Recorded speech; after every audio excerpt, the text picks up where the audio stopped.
Hello everyone, welcome to Pitchlight YouTube channel. So ఈ రోజు మనం మాట్లాడుకోబోయే టాపిక్ అయితే అబ్సల్యూట్ సినిమా టాపిక్. సో మనకు బాగా నచ్చిన సినిమాలో ఏదో ఒక సీన్ అయితే మనకి క్యారీ అవుతుంది అనమాట. మనకు బాగా నచ్చుంటుంది ఆ సీన్, ఏదో ఒక రకంగా మనకి ఇంపాక్ట్ చేసి ఉంటుంది. సో ఆ సీన్ గురించి అయితే మాట్లాడుకోబోతాం అనమాట. సో ఈ లిస్ట్లో ఫస్ట్ నేను చెప్పే సినిమా వచ్చి కేఎస్ రవికుమార్ గారు డైరెక్ట్ చేసిన, రజనీకాంత్ అండ్ సోనాక్షి సిన్హా, అనుష్క శెట్టి గారు యాక్ట్ చేసిన లింగా మూవీ. సో బేసిక్గా ఈ మూవీ రిజల్ట్ అనేది డిఫరెంట్గా ఉంటుంది.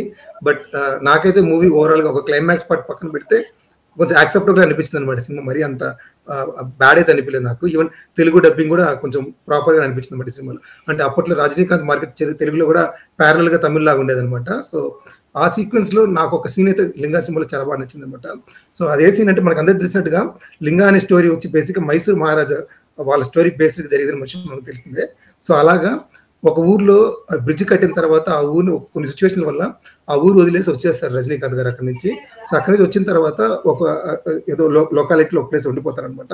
సో ఆయన ఎత్తుక్కుంటా సోనాక్షి సిన్హా గారి ఫాదర్ కొంతమంది విలేజ్ మెంబర్స్ అంతా వస్తారనమాట. సో అలా ఎత్తుకునే ప్రాసెస్ లో ఒక రోజు నైట్ ఒక చోట బస చేయాల్సి వస్తుంది. అప్పుడు వాళ్ళకి ఆకలి అంటే అక్కడ ఉన్న వాళ్ళు చెప్తారనమాట, అక్కడ పక్కన ఒక సత్రం ఉందండి, మీరు అక్కడికి వెళ్తే భోజనం పెడతారని. సో వాళ్ళకి అక్కడికి వెళ్ళిన తర్వాత తెలియదు వాళ్ళు ఎత్తుకే వాళ్ళు అక్కడే ఉన్నారనేసి. సో అక్కడికి వెళ్ళిన తర్వాత చీకట్లో అనమాట ఒక ఓల్డ్ హౌస్ పూరి గుడిసె, అక్కడికి వెళ్ళి అడుగుతారమ్మా మా ఆకలిగా ఉందంటే, ఇక్కడికి వస్తే భోజనం పెడతారంటే వచ్చి కూర్చొని అంటారనమాట. సో వాళ్ళు వచ్చి కూర్చుంటారు, వరుసగా కూర్చున్న తర్వాత ఆకలి వేస్తారన్నమాట భోజనానికి. సో ఇలా పెడుతున్న టైంలో కరెక్ట్గా లైట్ వస్తుంది అనమాట. లైట్ వచ్చినప్పుడు అక్కడ ఆ సోనాక్షి సిన్హా వాళ్ళ ఫాదరు తను చూస్తాడు, అమ్మ భారతి అంటాడు అనమాట. ఏమైనా బాగుండావా, ముందు తిన్నైనా అంటే, అప్పుడు యాక్చువల్గా ఒక మహారాజులాగా బతికిన వాళ్ళు ఇలా ఉన్నారే అనే ఒక పెయిన్ అయితే చూపిస్తారన్నమాట ఐస్ లో. సో అక్కడితో ఆగకుండా నెక్స్ట్ సీన్ అడుగుతారన్నమాట, అల్లుడు గారు ఎక్కడున్నారు, రాజా గారు ఎక్కడున్నారని అడుగుతారన్నమాట. రాజా గారు పెరట్లో ఉన్నారంటారు. సో అక్కడి నుంచి కెమెరా బయట వచ్చి ఫస్ట్ బయట ఆ పాడి పశువులు ఉంటుంది అనమాట, ఆ పశువులు పాక ఉంటుంది. ఆ పశువులు పాక దాటిన తర్వాత ఒక గుడిసెలాగుండి ఆ గుడిసె లోపల రజనీకాంత్ కూర్చొని ఓపెన్ బుర్రతో ఊతుంటాడు అనమాట. అప్పలా లేనికి ఆయిల్ పాన్ పెట్టుకుని కూర్చోంటాడు అనమాట. సో బేసిక్గా అక్కడి నుంచి బ్లాక్ చీకటిగా ఉంటుంది షార్ట్. అక్కడి నుంచి ఓపెన్ బుర్ర ఊదిన తర్వాత ఆ ఫైర్ తో రజనీకాంత్ ఫేస్ అనేది తెలుస్తుంది అనమాట. సో అక్కడితో రాజా గారు మీరు ఇక్కడ ఉన్నారంటే, సో అక్కడ రిసెప్షన్ అవుతుంది. దాంతో నెక్స్ట్ షార్ట్కి వచ్చేసరికి భోజనం చేసి అందరూ కూర్చుంటారు. సో ఇక్కడ 3-4 minutes డైలాగ్ అయితే ఉంటారు scenes. One of the best shorts అనమాట ఇది. ఎందుకంటే అక్కడ వచ్చే డైలాగ్స్ కొన్ని ఉంటాయి. దాంట్లో రజనీకాంత్ ఆల్మోస్ట్ జీవిత సత్యాలు చెప్తారు అనమాట.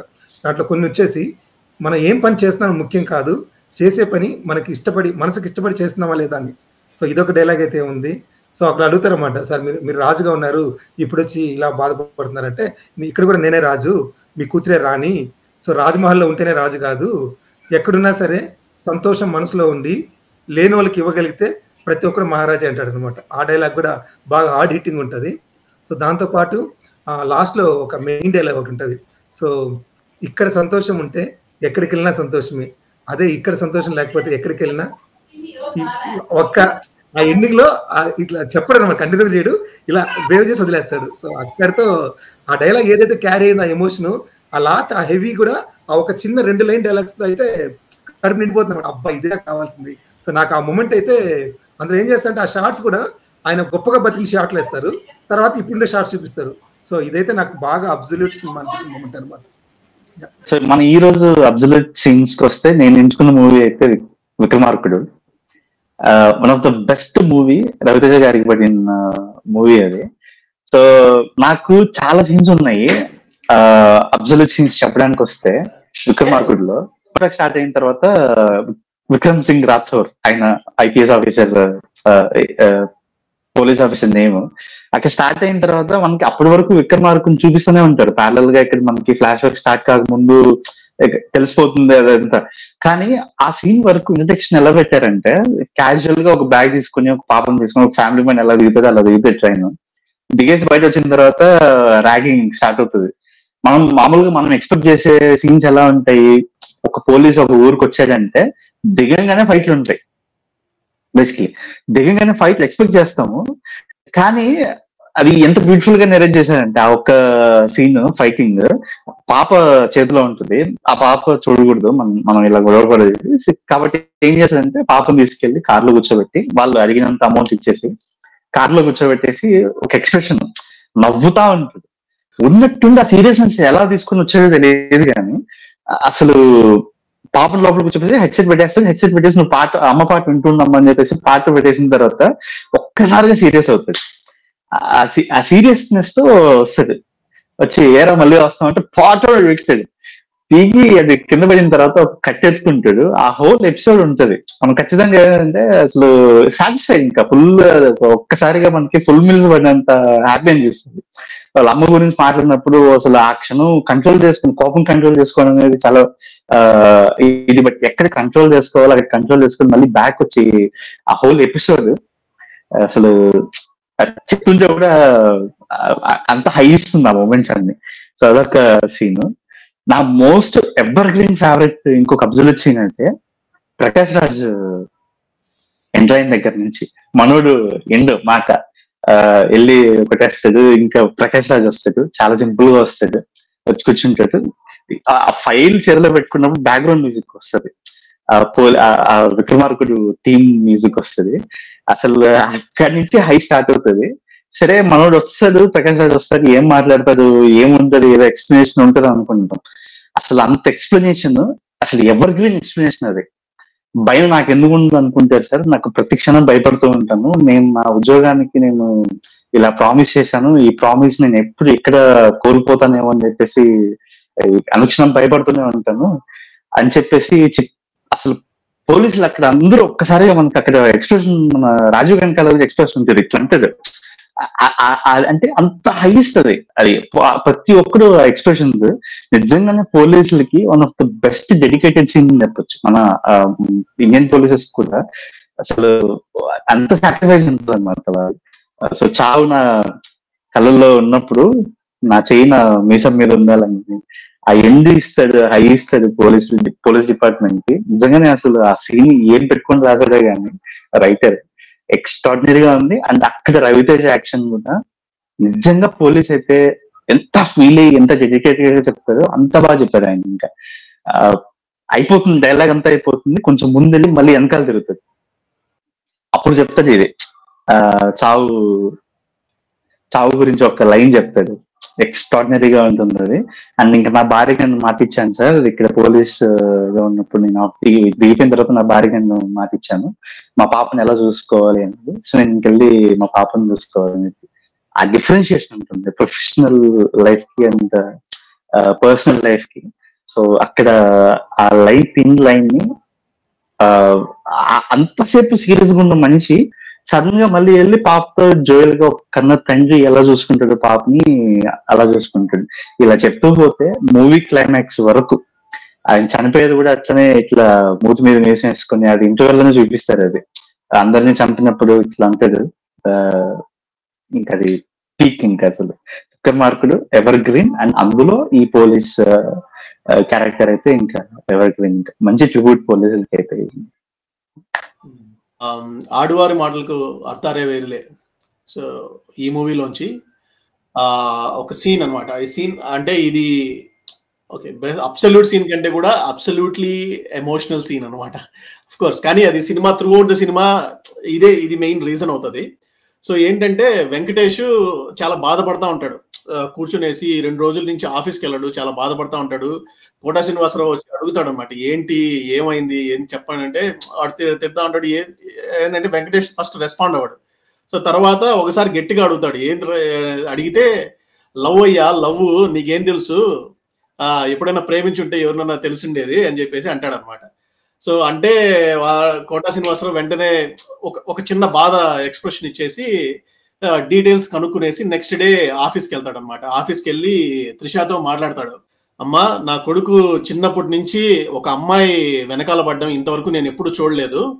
జీవితంలో మొట్టమొదటిసారి ఒక అమ్మాయి వెనక వాడు పడ్డాడు అంటే అది ఎంత జెన్యూన్ అనే విషయం మీరు అర్థం చేసుకోండి. వాడి ఇంట్లో కూర్చొని బాధపడుతూ ఉన్నాడు, వాడి బాధ చూసి నేను తట్టుకోలేక మీతో మాట్లాడడానికి వచ్చాను అని చెప్పేసి అంటాడు అనమాట. ఒక బాధపడుతూ మాట్లాడతాడు.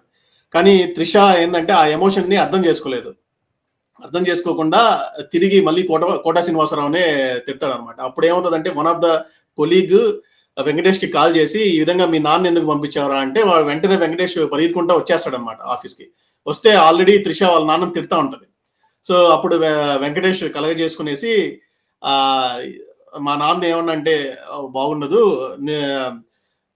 అంటే నీకు ఆఫీస్లో 1 సంవత్సరం నుంచి నీ వెనకాల పడే విషయం నీకు తెలియదా, ఎన్నిసార్లు నీకు సైట్ కొట్టే విషయం నీకు తెలియదా, నిన్ను దొంగ చూపులు చూసేదంతా నీకు తెలియదా, తెలిసి కూడా నువ్వు ఏం తెలియనట్టు యాక్ట్ చేస్తున్నావు అని చెప్పేసి మళ్ళా త్రిషాన్ అంటే, అక్కడ జరిగే ఆ కాన్వర్జేషన్ లో అట్లా ఇట్లా ఏమవుతుందంటే త్రిష చెయ్యి కోటా శ్రీనివాసరావు అంటే కొడుతుంది అనమాట.